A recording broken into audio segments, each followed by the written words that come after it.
Okay, देखो question number 4 क्या बोला गया आपके पास, prove that the tangents drawn at the end of a diameter of a circle are parallel. अगर आप किसी भी सर्कल में डायमीटर के दोनों एंड पॉइंट्स पे टेंजेंट ड्रॉ करते हो तो वो दोनों टेंजेंट्स कैसे आएंगी, पैरेलल आएंगी। आपको ये बात प्रूफ करनी है। कैसे करोगे, let A B and C D be two tangents on a circle with centre O. एक सर्कल है जिसका सेंटर क्या आपके पास ओ, उस सर्कल पे हमने क्या लिया है, ए बी और सी डी दो टेंजेंट है, हैविंग पॉइंट ऑफ कॉन्टैक्ट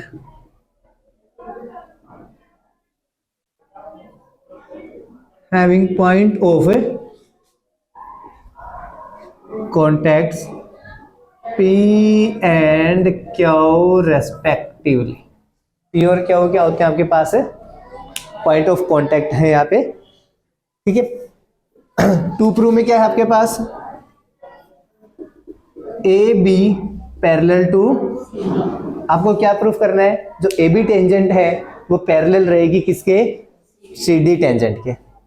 ये प्रूफ करना है ना। कैसे करेंगे देखिए, हम थोड़ी देर इन एंगल्स को कुछ नाम दे लेते हैं। ये एंगल 1, ये एंगल 2, एंगल 3, एंगल 4। देखिए, we know that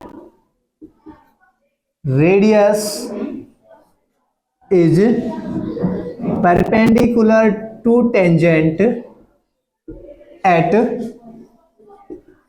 point of contact.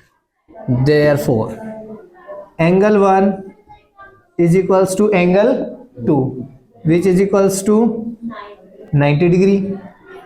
Also, angle 3 is equals to angle 4, वो भी क्या हो गए 90 डिग्री। देखिए, अगर हम यहाँ पे बात करते हैं, ओ क्या वो आपके पास क्या है, रेडियस, सी डी क्या है, टेंजेंट, क्या वो इज पॉइंट ऑफ कांटेक्ट। तो जो रेडियस है वो क्या रहेगी, परपेंडिकुलर रहेगी टेंजेंट पे at point of contact. Therefore angle 1 and angle 2 both are of 90 degree. Again OP is radius, A B is tangent of circle, therefore OP is perpendicular to A B at point of a contact, hence angle 3 and angle 4 must be of 90 degree. Clear? 90 degree हो गए from equation first and second. Equation first and second से क्या बोल सकते हैं हम, ये भी 90 डिग्री, ये भी 90 degree, then angle 1 is equals to angle 2, ये भी किसके इक्वल हो जाएगा, angle 3 is equals to angle 4। भाई यहां से हम क्या बोल सकते हैं, angle 1 is equals to angle 1 is equals to angle 4, ठीक है, and angle 2 is equals to angle 3। यहां से हमें पता चला ना, एंगल 1 किसके इक्वल है, एंगल 4 के, एंड एंगल 2 किसके इक्वल है, एंगल 3 के। हम भी बोल पाएंगे क्योंकि चारों एंगल्स आपस में इक्वल थे। Therefore, we can say that angle 1 is equals to angle 4 and angle 2 is equals to angle 3. क्या आप मेरे को बता सकते हो एंगल 1 एंड एंगल 4 किस टाइप के हैं, कोई रिलेशन दिख रहा है इन दोनों में, बट these are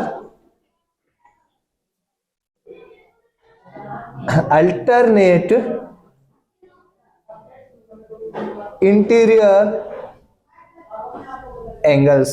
कैसे हैं ये अल्टरनेट इंटीरियर, क्योंकि अगर अपोजिट साइड के एंगल एक दूसरे के इक्वल आ रहे हो तो एक ही कंडीशन में पॉसिबल होता है जब वो क्या हो, अल्टरनेट इंटीरियर। और अल्टरनेट इंटीरियर कब बनते हैं, क्या आपके पास किन्हीं भी दो लाइंस के लिए अल्टरनेट इंटीरियर एंगल बन सकते हैं। अल्टरनेट इंटीरियर एंगल्स कब फॉर्म होते हैं, जब लाइंस कैसी हो, parallel, hence A B parallel to C D. ठीक है, अगर आपके पास कोई भी दो लाइंस हैं and a line intersect both the lines, then we can say that this angle is equals to this if and only if these two lines are parallel। अगर इन दोनों लाइंस में से ये लाइंस पैरेलल नहीं होंगी then हम ये भी बात नहीं बोल पाएंगे कि ये एंगल और ये एंगल कैसे आएंगे, इक्वल। क्लियर है? कोई कंफ्यूजन? यस, क्वेश्चन में किसी पॉइंट पे कोई कंफ्यूजन हो? नहीं है? चलिए नेक्स्ट।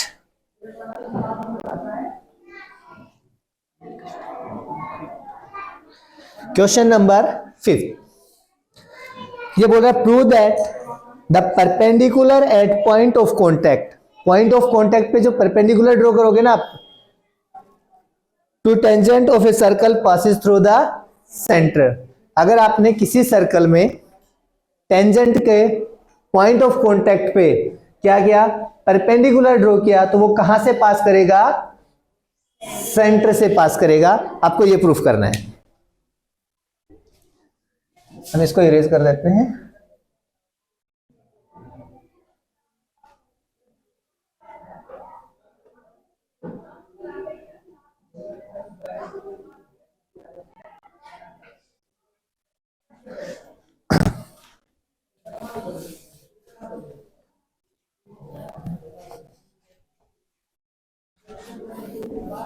देखिए question number 6,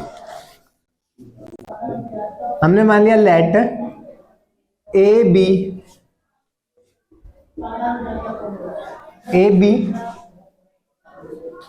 is a tangent to a circle with center O and P as point of a contact। Clear? A भी हमने क्या रख लिया, यहाँ पे एक टेंजेंट है आपके पास सर्कल पे, ओ क्या है उस सर्कल का सेंटर, एंड पी क्या है आपके पास, पॉइंट ऑफ ए कॉन्टैक्ट। अब आपको प्रूफ करना है जो ओपी लाइन है वो जिस यहाँ पे जो परपेंडिकुलर आ रहा है कहां से पास कर रहा है। जैसे ओपी है अभी आपके पास, सपोज कीजिए, तो ओ क्या है आपके पास, सेंटर है। हम इसको कैसे प्रूफ करेंगे, हम इसको बाय कंट्राडिक्शन प्रूफ करेंगे। ठीक है, हम ये मान के नहीं चलते हैं कि भाई यहाँ पे जो परपेंडिकुलर है वो सेंटर से पास कर रहा है, हम ऐसा मान के नहीं चलते हैं। हम ये सपोज करके चल रहे हैं कि यहाँ पे जो भी पॉइंट आएगा ना, जो परपेंडिकुलर आएगा, वो किसी दूसरे पॉइंट से पास कर रहा है। Clear? We prove this result by contradiction. ठीक है, therefore let us suppose that, क्या सपोज करते हैं भाई हम, perpendicular to tangent at point of contact does not pass through center O। ठीक है, it passes through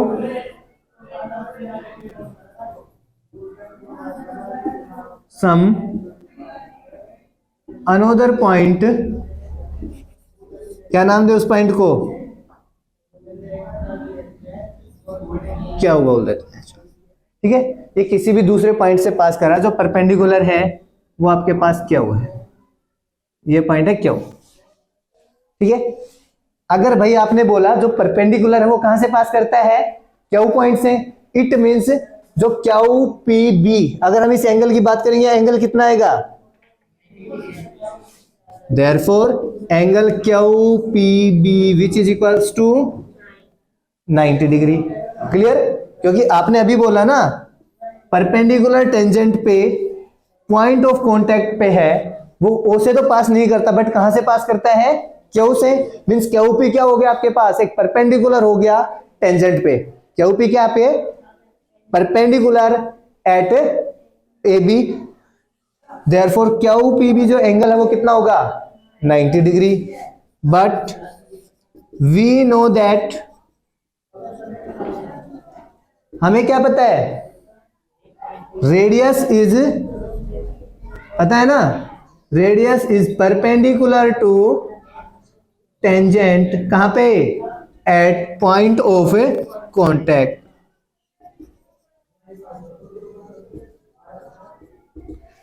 point of contact पे है। Therefore angle O P B which is equals to, ये एंगल फर्स्ट, ये एंगल सेकंड। ठीक है, equation first और second से क्या लिखोगे अब? From equation first and second. First और सेकंड से हमें क्या देखने को मिलेगा? देखो ये भी 90 डिग्री का एंगल, ये भी 90 डिग्री का एंगल, तो दोनों एंगल्स इक्वल होने चाहिए। यहां पे आएगा angle Q P B is equals to angle O P B. देखिए भाई, एक मिनट फिगर में देखना, ये एंगल है आपके पास क्यू पी बी, ठीक है, और ये एंगल है ओ पी बी। क्या ये दोनों एंगल इक्वल हो सकते हैं? क्या ये ऐसा पॉसिबल है जो अभी हमारे पास आया? दिस इज, अब लिखेंगे यहां से, चलो ये लिख देते हैं, दिस इज पॉसिबल। ये कब पॉसिबल होगा? Only when O and Q are same point. O and Q are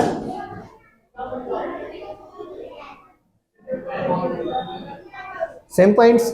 ये ओनली एक कंडीशन में पॉसिबल है। वो कंडीशन क्या है?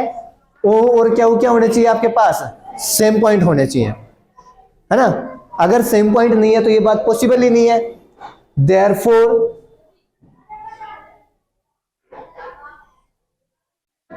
यहां से क्या बोलोगे? जो परपेंडिकुलर कहां से पास कर रहा था? क्यू से, वो कहां से भी पास करेगा? ओ से। Therefore, perpendicular to tangent at point of contact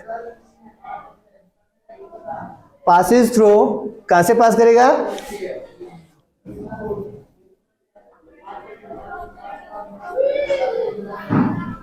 centre of circle. Clear? देखिए, अगर इस क्वेश्चन में बात करें, दोबारा से बता देता हूं, इन्होंने बोला था अगर टेंजेंट पे आपने कोई भी परपेंडिकुलर ड्रॉ किया है, कहां पे? पॉइंट ऑफ कांटेक्ट पे। इस पॉइंट को छोड़ के कहीं और की बात करेंगे तब के बारे में बात नहीं कर रहे हम, ओनली इस पॉइंट पे बात कर रहे हैं।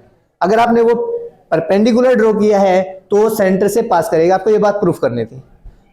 हम यहाँ पे लेट करके चले सबसे पहले कि भाई वो जो पॉइंट जो परपेंडिकुलर है वो सेंटर से पास नहीं करता है। अगर सेंटर से पास नहीं करेगा तो किसी दूसरे पॉइंट से तो पास करेगा। हमने उस पॉइंट को क्या नाम दे दिया? क्यू। हमें पता है, अब हमने बोला है क्यू पी क्या है? परपेंडिकुलर है ए बी पे। बोला है ना हमने अभी, क्यू पी क्या है? परपेंडिकुलर। तो क्यू पी बी जो एंगल है वो कितना होगा? 90 डिग्री होना चाहिए हमारे जो रिजल्ट के अकॉर्डिंग। ऑल्सो हमें यह भी पता है जो रेडियस होती है वो क्या होती है? Radius is perpendicular to tangent at point of a contact. Therefore angle O P B is equals to 90 degree. दोनों एंगल 90 डिग्री के आ गए आपके पास। इट मीन्स दोनों एंगल्स कैसे होने चाहिए? इक्वल भी होने चाहिए। यहां से हमने लिखा दोनों एंगल्स इक्वल, बट जब हमने फिगर में देखा वापस से तो हमें ये एंगल और ये एंगल, ये तो अलग अलग एंगल हैं जो इक्वल नहीं है। और ये कब पॉसिबल हो सकता है? ओनली ये ओनली तभी पॉसिबल हो सकता है जब ओ एंड क्यू क्या हो? Same point. इट मीन्स जो आपके पास परपेंडिकुलर था वो कहां से पास करेगा?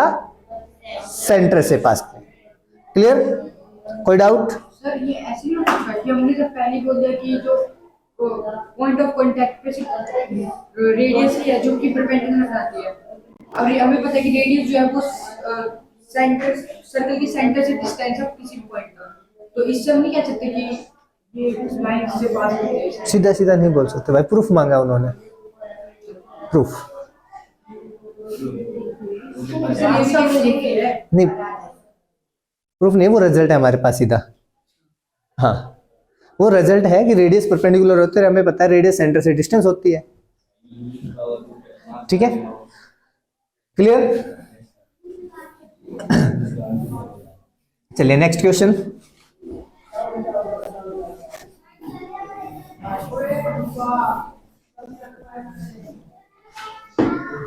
देखिए क्वेश्चन नंबर 6, ये बोल रहा था length of A tangent from A point A at distance 5 centimetre from centre of circle is 4 centimetre, find the radius of a circle.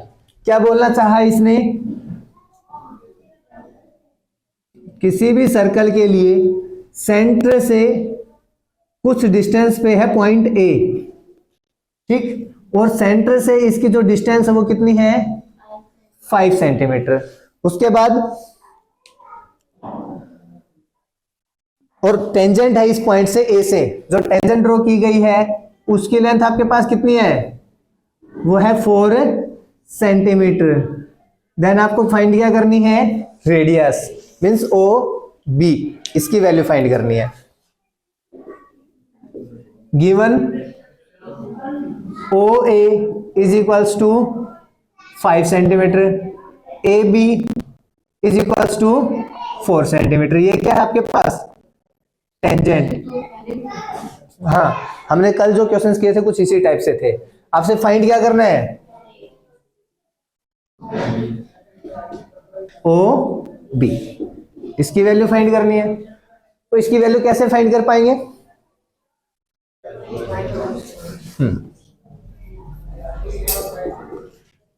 as radius is perpendicular to tangent at point of contact। Radius क्या होती है आपके पास, perpendicular होती है tangent पे, कहां पे, point of contact पे।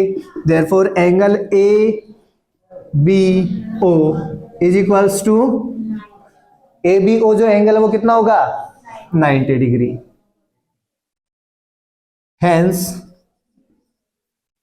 ए B O is a right angle triangle. Therefore right angle triangle हम क्या बोल पाएंगे, O A square is equals to A B square plus O B square, किससे, पाइथागोरस थ्योरम। हाँ श्योर तो बात होगी। ओ ए की वैल्यू कितनी है 5 स्क्वायर, ए बी की वैल्यू कितनी है प्लस ओ बी, 5 का स्क्वायर कितना होगा 4 का square plus O B square. 25 minus 16 कितना आएगा 9 is equals to O B square. तो ओ बी की वैल्यू कितनी हो जाएगी, देयरफॉर जो रेडियस है वो कितनी आ जाएगी आपके पास, radius of circle is equals to 3 centimeter. Clear, कोई डाउट, वेरी गुड, समझदार हो गए तुम तो सारे, आसान था। चलो नेक्स्ट क्वेश्चन में क्या बोल रहा है, देखो question number 7, 2 concentric circles are of radii 5 centimetre and 3 centimetre. Concentric circle का मीन्स क्या होता है भाई, कॉन्सेंट्रिक सर्कल कौन सी होती है, सर्कल के अंदर सर्कल। तो क्या कोई भी 2 सर्कल कॉन्सेंट्रिक हो जाएंगी, ये दोनों, फिर ऐसी दो सर्कल्स जिनका सेंटर क्या हो, सेम हो, उनको बोलते हैं कॉन्सेंट्रिक सर्कल। ठीक है, तो यहाँ पे दो कॉन्सेंट्रिक सर्कल्स के बारे में बात कर रहा है, जिनमें एक की रेडियस कितनी है 5 और दूसरे की रेडियस कितनी है 3 सेंटीमीटर है। बोला गया आपसे find the length of the code of the larger circle, बड़े वाले सर्कल में उस कोड की लेंथ फाइंड कीजिए विच टचेस द स्मॉलर सर्कल, जो छोटे वाली सर्कल को टच करते हुए पास कर रही है। ठीक है,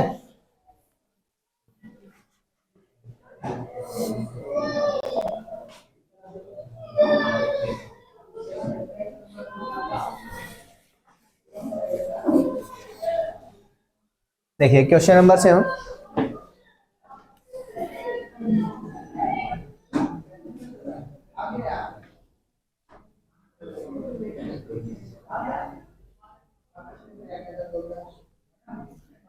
ए बी। ठीक है, ये पॉइंट हो गया ओ।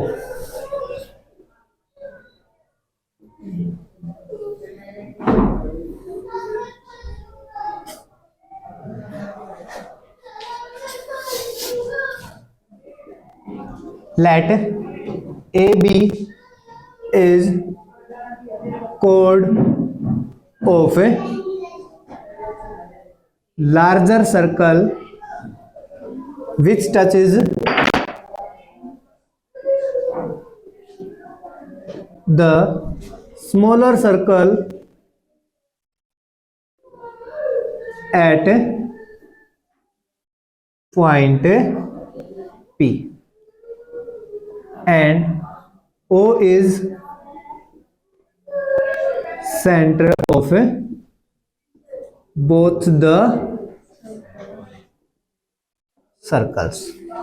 ठीक है, therefore जो OA है और OB है दोनों क्या होंगे इक्वल, एंड दोनों की वैल्यू कितनी है 5 सेंटीमीटर। O से जो P है उसकी वैल्यू कितनी आएगी, छोटे वाले सर्कल की रेडियस होगी ना O से P तक की डिस्टेंस, वो कितना दे रखा आपसे 3 सेंटीमीटर। क्लियर। टू फाइंड में क्या है आपके पास ए बी की वैल्यू, ए से बी की डिस्टेंस फाइंड करनी है। देखो OP क्या है perpendicular to AB, OP is perpendicular to AB। क्यों OP परपेंडिकुलर क्यों AB पे, radius is perpendicular to tangent at point of contact. ठीक है, OP परपेंडिकुलर हो गई है B पे। Also perpendicular from centre bisect the कोड। अगर आप सेंटर से कोई भी परपेंडिकुलर ड्रॉ करते हो कोड पे, तो वो क्या करता है कोड को बाइसेक्ट करता है। Therefore AP is equals to PB। ठीक है, या फिर हम बोल दें हाफ ऑफ AB। AB की आधी डिस्टेंस आएगी ना A से P और P से B। क्लियर। अब देखिए ये एंगल कितना आपके पास 90 डिग्री, ये साइड कितनी है 5, ये कितनी है 3। आपको फाइंड क्या करना है A से P। हम बात करते हैं in triangle APB, in triangle APB sorry APO। APO के अंदर एंगल P कितना है 90 डिग्री। देयरफॉर AO इसका स्क्वायर किसके इक्वल आएगा AP square plus OP square. क्यों, बाय पाइथागोरस थ्योरम। AO की वैल्यू कितनी है इज इक्वल्स टू AP की वैल्यू कितनी है फाइंड करनी है हमें। AP OP की वैल्यू कितनी है 3 स्क्वायर। 5 का स्क्वायर कितना आएगा AP स्क्वायर प्लस 3 का स्क्वायर 25 माइनस 9 कितना होगा AP स्क्वायर। यस बेटा हाँ हाँ आपने कहा था स्पेसिफाई करना पड़ेगा इस कंडीशन। किस कंडीशन में? सर एंगल पी को अगर हम देंगे तो वो पूरा बेटा मैंने in triangle A P O में बात कर रहा हूं, ठीक है। उस ए पी ओ ट्राइंगल में एक ही बार एंगल पी आ रहा है। क्लियर? यस। ए पी की वैल्यू कितने आ गई बेटा आपके पास है? 4। नाउ आपको किसकी वैल्यू चाहिए? A B. ए बी की वैल्यू कितने आ जाएगी? 2 times A P. Therefore A B is equals to 2 times 4 which is equals to 8 centimetre. तो जो कोण थी बड़े वाले सर्कल की, उसकी लेंथ कितनी होगी आपके पास है? 8 सेंटीमीटर। क्लियर है? कोई डाउट? यस जीतू, क्लियर हो जाएंगे?